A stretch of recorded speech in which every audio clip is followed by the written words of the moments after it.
இறைவனுக்கு அல்லாஹ் ஒருவனே துணை நமக்கு துணை நமக்கு.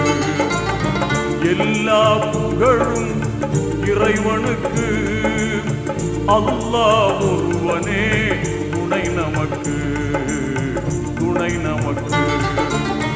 எல்லா புகழும் இறைவனுக்கு